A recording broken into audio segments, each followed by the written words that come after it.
आपका? जेबुनिसा। जेबुन्निसा। अदनान को कब से जानती हैं? हमारी शादी के 1 साल हो गया, 1 माह पहले मैं जानती थी इसे। 1 माह से जानती हैं। लव मैरिज है आपकी? जी लव मैरिज है। एक केस में आप मुदय्या भी हैं। किस केस में? थाना सिविल लाइन के केस में। उसने मुझे जबरदस्ती से मार पीट के मेरे साथ ये जबरदस्ती करवाया था। किसने? अदनान ने। मैंने अभी तक हार्श लैंग्वेज नहीं इस्तेमाल, मैं औरत हूँ। मैं बहुत सारी इन्वेस्टिगेशन के बाद यहाँ तक पहुँची हूँ। थाना सिविल लाइन का जो केस था उसका क्या मामला था? वो एक उमर फरूक लड़का था, मैं उसे नहीं जानती थी। उसने मेरे साथ किया था, उसे बड़ा मना किया था कि तू मेरे साथ ऐसा ना करो। उसने वाकई मेरे साथ भी किया था। अदनान ने मुझे उसके पास भेजा था।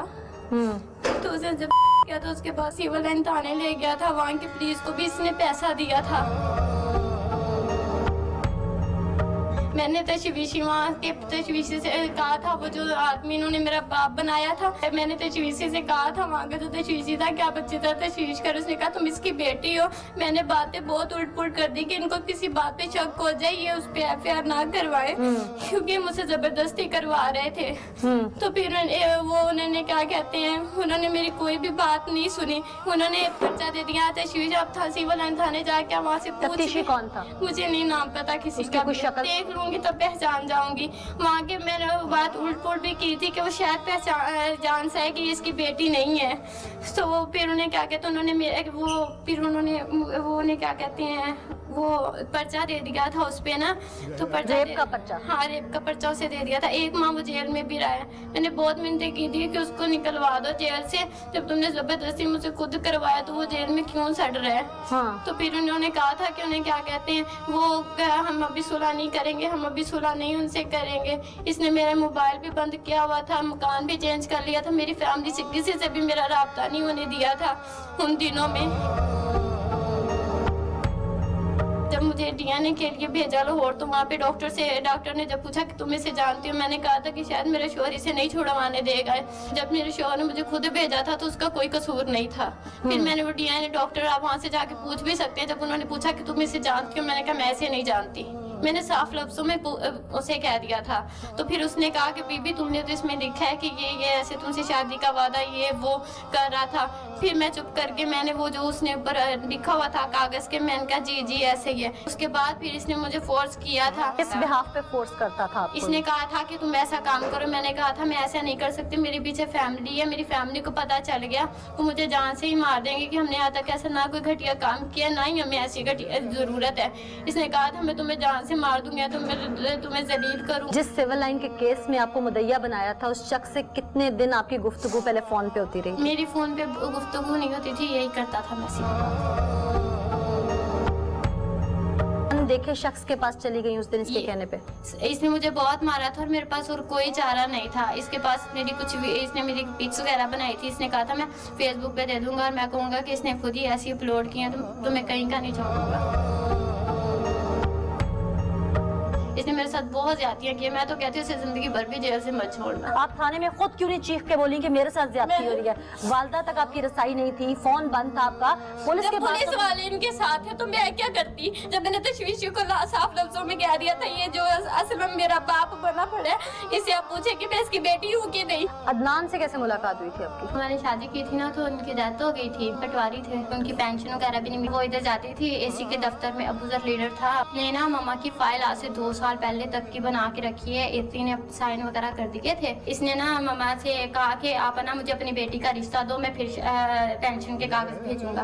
2 साल पूरे इस बंदे उसे कैसे पता था कि बेटी है इनकी? 1-2 बार ना वो ना दरवाजे पे आया था कागज पकड़ाने के लिए, मामा से ना अंगूठे लगवाने आया था कि ना वो पेंशन मामा घर नहीं थी। मैंने दरवाजा लॉक कर लिया था। मैंने कहा अंकल वो ना घर पे नहीं है। फिर आपकी शादी अबूजर से हुई? 1 माह गुजर गया। उसने पेंशन नहीं थी बना के दी मामा को। उसने कहा कि ना मैं कोई पेंशन बना के देता हूँ ना। उसने मेरी जिंदगी तबाह की। 1 माह मेरे साथ वो रहा। फिर उसने उन्हें क्या कहते हैं, फिर उसने मुझे डिवोर्स दे दी। उसने कहा तुम लोग मेरा कुछ भी नहीं बिगाड़ सकते, मेरी नौकरी है, मैं आदमियों को जानता हूँ, मैं तुम्हें नशर करूंगा। उसके पास मेरी तस्वीरें पिक्स वगैरह थी। उसने फिर वो वापस घर आता रहा। उसने 1-2 बार मेरे साथ ताल्लुक रखा। हाँ उसने 1-2 बार या फिर मैंने अपनी वालदा को बताया, फिर हम लोग वो मान नहीं रहा था कि मेरी बीवी है। फिर हम लोगों ने वहाँ पे इधर हासिलपुर में इसके खिलाफ भी दी थी कि ये मेरे साथ ना करता रहा, ऐसा करता रहा। फिर इसने वहाँ पे अपना निकाहनामा पिक्स वगैरह सारा कुछ वहाँ पे दिया। अदनान को गो थ्रू किसने किया था? ਦਫ਼ਤਰ 'ਚ ਬੈਠੇ ਸਾਂ ਸਾਜਿਦ ਦੇ ਦਫ਼ਤਰ ਤੇ ਨਾ, ਇਹਨਾਂ ਨੇ ਇਹੀ ਗੱਲ ਕਹੀ, ਅਸੀਂ ਸਾਨੂੰ ਨਾ ਤੂੰ ਦੇ ਲਿਖ ਕੇ, ਉਹ ਤੇਰੀ ਪੈਨਸ਼ਨ 'ਚੋਂ ਮਿਲੇ ਹਿੱਸਾ, कि हिस्सा दे सन। ਸਾਨੂੰ ਹਿੱਸਾ ਦੇ। कौन कौन सी उत्थे बैठा उसके लिए? ਇਹ ਸਾਜਿਦ ਸੀ ਤੇ ਇੱਕ ਉਹ ਜਿਹੜਾ ਸੀ साजिद साफी। ਆਹੋ, अच्छा ਇੱਕ ਇਹ ਅਜ਼ਹਰ ਸੀ, ਜਿਹੜਾ ਨਾਲ ਸੀ ਤੇ ਮੁੰਡਾ ਅਜ਼ਹਰ, ਤੇ अच्छा। ਇੱਕ ਇਹ ਸੀ ਨਾਲ। अच्छा, ਇਹ ठीक। ਤਿੰਨੇ ਹੀ ਸਨ। ठीक। बहावलपुर तहसील के असिस्टेंट कमिश्नर का क्लर्क एक बेवा खातून की पेंशन का काम करवाने, यानी उसको उसका हक दिलवाने के लिए सौदा करता है उससे उसकी बेटी की इज्जत का, और उसे धमकी देता है कि मैं 50 साल शख्स, और अगर मुझे तुमने अपनी 17 साल की बच्ची का रिश्ता या उसके साथ कोई भी ताल्लुक न रखने दिया, चाहे वो जायज या नाजायज, तो मैं तुम्हारा केस इतनी बुरी तरह रोल दूंगा कि तुम मजीद कई साल भी ऐसे धक्के खाती रहोगे। अफसराने वाला के कान बंद हैं, आंखें बंद हैं, या शीशे की दीवार या ताबूत में बंद हैं जो सुनना नहीं चाहते, लेकिन मैं जोड़ूंगी, मैं ललकारूंगी। आप मुकामी सहाफी हैं, यहाँ पे ये अबू जर असिस्टेंट कमिश्नर का एक क्लर्क होके लोगों की इज्जतों के साथ सौदेबाजी करता है। जी बिल्कुल, तकरीबन 20 साल से ये तहसील हासिलपुर में असिस्टेंट कमिश्नर के ऑफिस में तैनात है, और ये जो बेवा है ये इनके पास जाती रही है, बार बार जाती रही है, लेकिन इसने इसकी जो पेंशन की मिसल है वो अपने पास रखी हुई है। फिर इसने क्या किया कि इसे ब्लैकमेल किया। वो इनकी बच्ची के साथ नजायज तल्लुकात बनाना चाहता था, और इनके घर जाता था। इनका मकान था इधर रहमान टाउन में, तो वहाँ जाके सिर्फ मैंने दरअसल करने, जब ये घर नहीं होती थी ना इनकी वालदा, तो उस वक्त जाता था। अच्छा, प्लान करके जाता था। प्लान करके जाता था, और इसने इनको मजबूर किया और इनके साथ इन्होंने निकाह किया, और एक माह के बाद मतलब दे दी, तलाक भी दे दी। और उसको इतनी जरूरत थी, इसकी एज तकरीबन 50 साल के करीब है। अबू जर की पहले भी ऐसे काम करता है? पहले भी, लेकिन लोगों से पैसे लेता है, रिश्वत के इसके खिलाफ केस है, काफी लोगों को ब्लैकमेल करता है। इसके खिलाफ कोई कार्रवाई नहीं होती।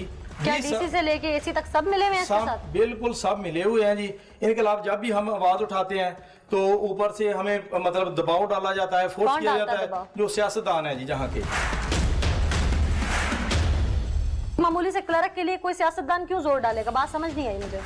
वो इनसे हिस्सा लेते हैं ना जी। इस तहसील हासिलपुर के जितने भी उनके टिकट होल्डर या उनके नुमाइंदगान हैं, उनको जांचने की जरूरत है। चाहे ये मुंतखब जमात है तो चाहे ऑपोजिशन है, ये लोग एक क्लर्क के हाथ बिक रहे हैं तो मुल्क क्या चलाएंगे? मैं ताज्जुब में पड़ गई हूँ ये बात सुन के आपकी। जी बिल्कुल ऐसे ही, और हकीकत है, 100% हकीकत है। ये इनसे पैसे लेते हैं, हिस्सा लेते हैं, या इनसे निजायज काम करवाते हैं। इसके जो असासे हैं वो चेक किए जाएं।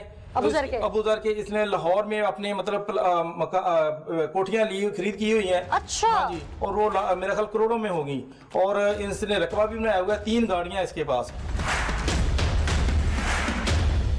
आप एक जर्नलिस्ट थे, आपके पास अप्रोच के बहुत सारे इदारे हैं। एक अदनान जैसे ब्लैकमेलर के साथ आपने इन 2 माँ बेटियों की मीटिंग कैसे करवा दी? आप तो समझते हैं चीज़ों को।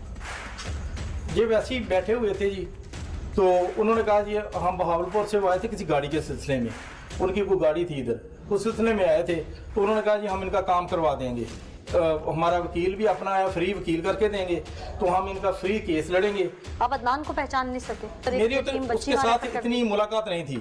अजहर हमारे हासिलपुर का था, वो उसके साथ ही आया था जी। अजहर को जानते थे कि पहले से क्या करता है? अजहर का इतना पता था कि उसका एक शोरूम है जी। नाजरीन, किसी को नहीं छोड़ेंगे, एक एक को बाहर निकालेंगे ताकि ऐसा कोई गिरोह दोबारा फन ना फैला सके।